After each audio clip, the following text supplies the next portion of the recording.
one ocean, one climate, one future together.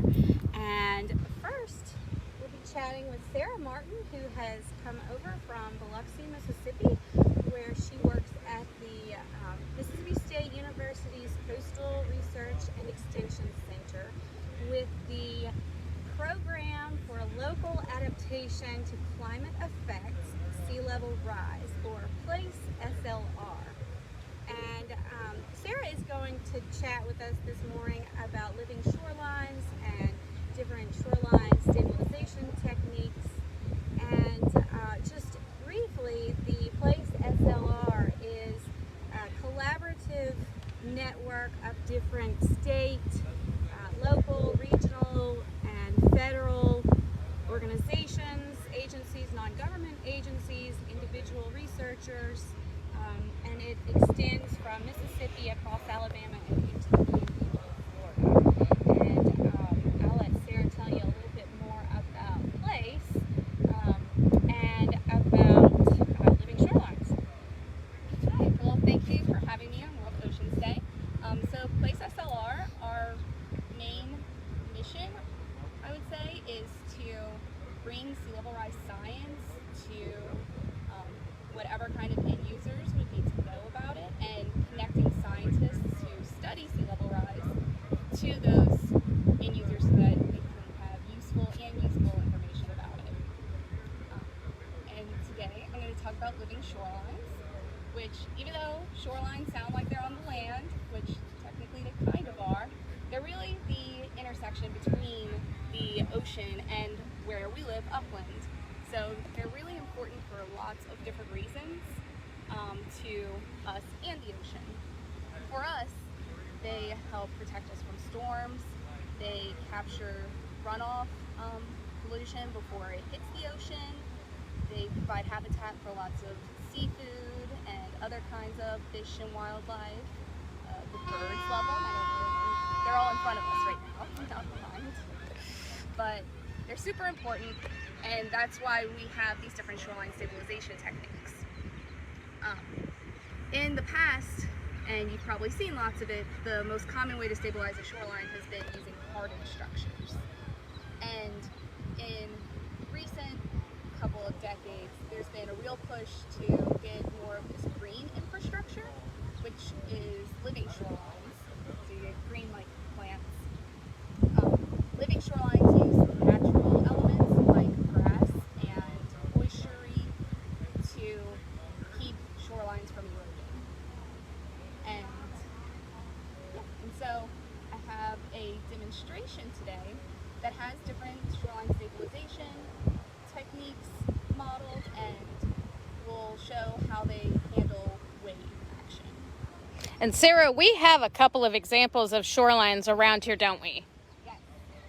So you can see lots of grasses back here, and that would be the natural element, but in front of them have these concrete structures, and those act as a breakwater or wave break, and they help minimize the waves that are hitting the shoreline. And so that helps the plants stay where they are and absorb the lesser wave energy and keeps them from eroding. Oh, there's a bird. So what is our examples that we have here?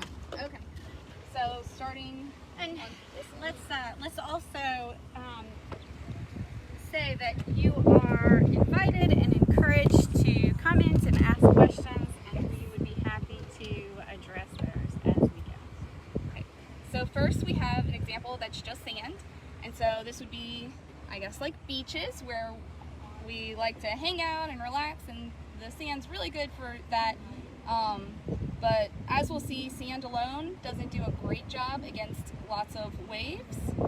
We have a bulkhead example, which is just a piece of vinyl siding put in, and lots of bulkheads are made of vinyl, so yeah. And then we have a living shoreline that's just plants. Typically you'll see these in areas that are like maybe some river habitats or bayous, places where the water doesn't move super fast or there's not a lot of waves. And then we have a hybrid one, and this is more common. This is like the one right behind us, where there's a larger body of water where they can have a lot more wind waves, or if there's lots of boats go by, like we have the ferry right here. So the hardened structure in front helps minimize the waves hitting the shoreline. And so with this demonstration, we'll be able to create some waves using these little shovels. And I have drawn on the side of each of these a line of the current shoreline profile. And then as we do the waves, you'll be able to see how it changes. And we'll do a similar number of waves in each one so you can see how they do respective to each other.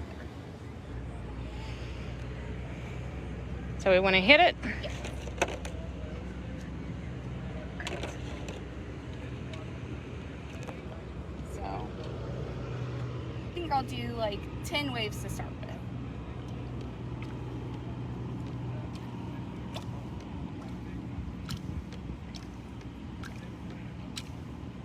So that was 10. And you can already see. Yeah, and if you look on the side, you can see where it's changed right here. And that wasn't even that many waves. Okay, so onto the bulkhead.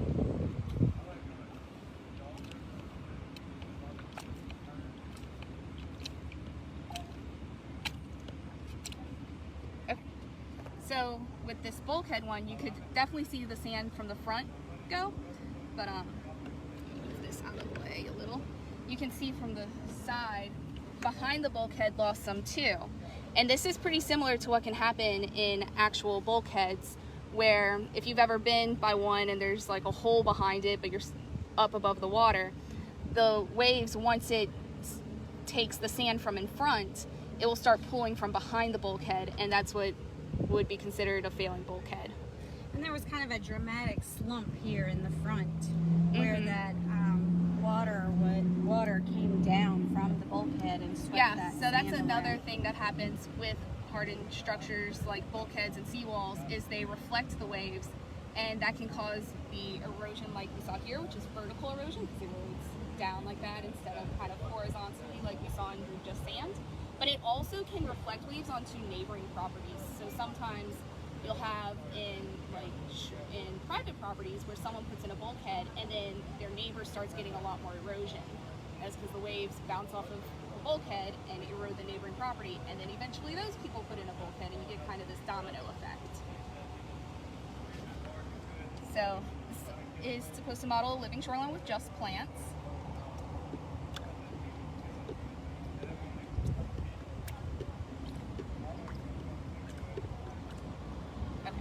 So you can see some of the plants fall over, and then we had some of this erosion too here.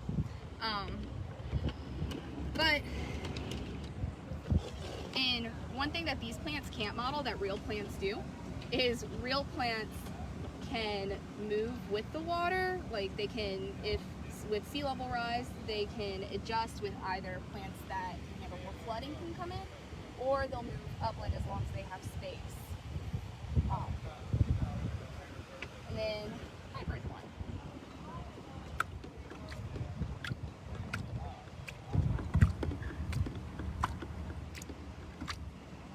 Okay. So in this hybrid one, you'll actually see there wasn't that much erosion. And that would be because the rock structure that we have here that is supposed to simulate a breakwater, it kind of takes a lot of that wave energy before it has a chance to get to the shoreline. And so you didn't see as much of the plants falling over or anything like that because they just weren't experiencing a lot of the wave energy. And so that would be similar to what we saw behind us. So let's just also point out that we are on the north side of Dauphin Island. So the south side of Dauphin Island bears the brunt of the energy from the Gulf of Mexico: wind energy, wave energy, storm, tidal, current energy, and the north side of the island is a protected shoreline, a more low energy shoreline. As Sarah, so we have this salt marsh, the grassy wetland that grows in the intertidal zone.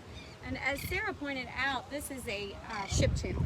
So there is some boat activity, and there's a little more energy coming from the wake of those boats than there would be on a protected shoreline that doesn't have that boat traffic. And so you can see these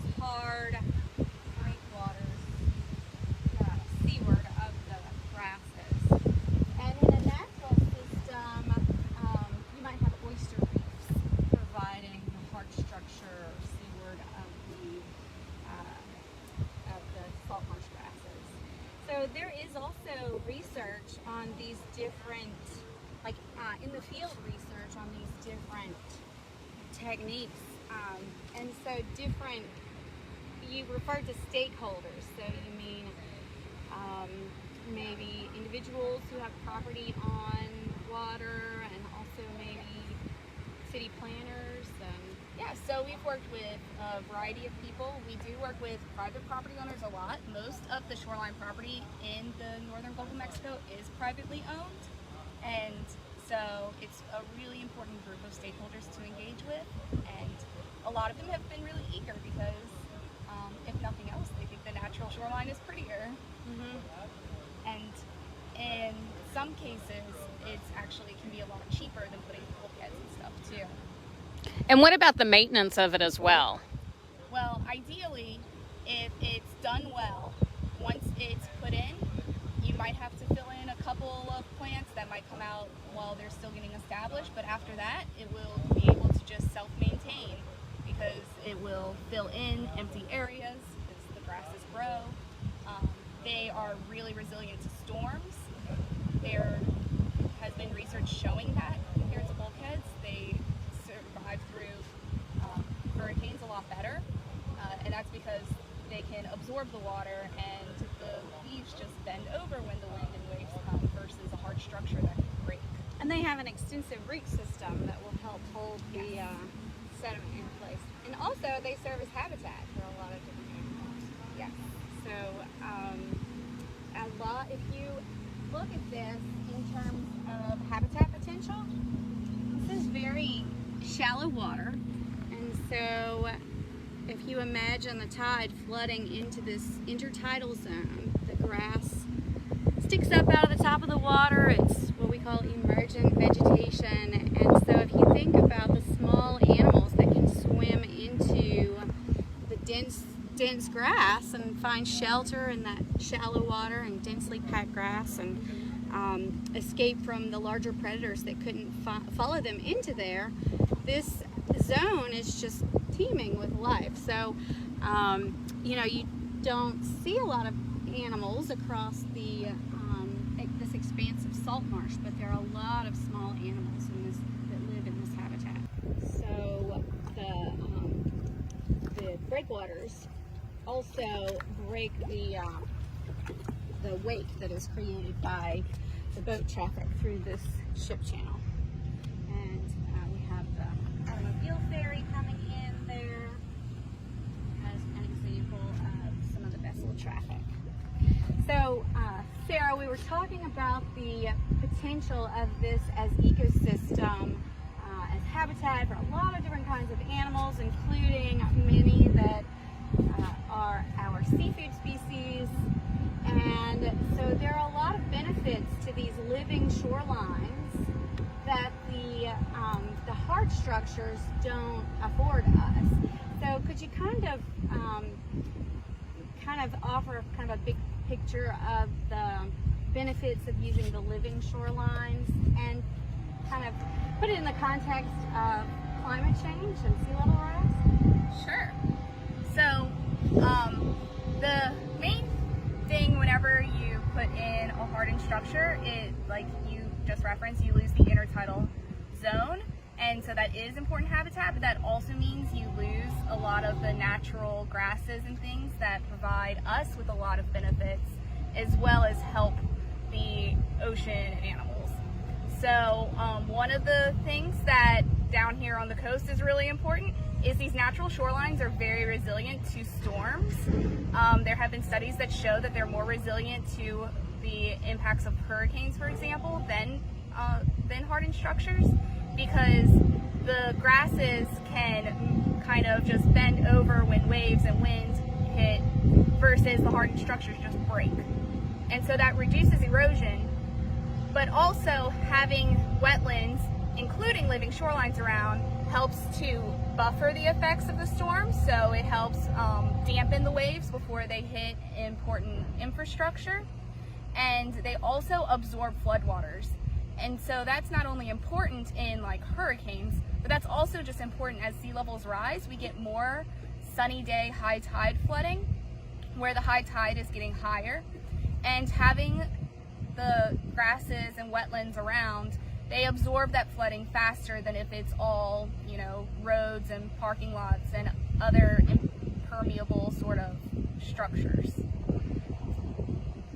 And so, you know, this sea level rise is both a, you know, we need to understand this on both a small time scale and the small time scale effects and a broad time scale. And so the research into these effects and implementing these different techniques and comparing them and understanding, you know, how they can help us be more resilient to these changes over time is important. And so PlaceSLR plays an important role in sharing this critical information, connecting researchers with individuals and municipalities that need this information for their planning.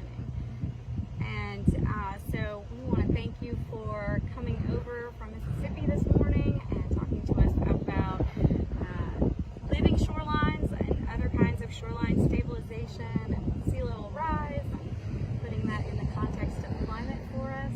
And if there is anything that you would like to leave folks with, please give us the broad scale message.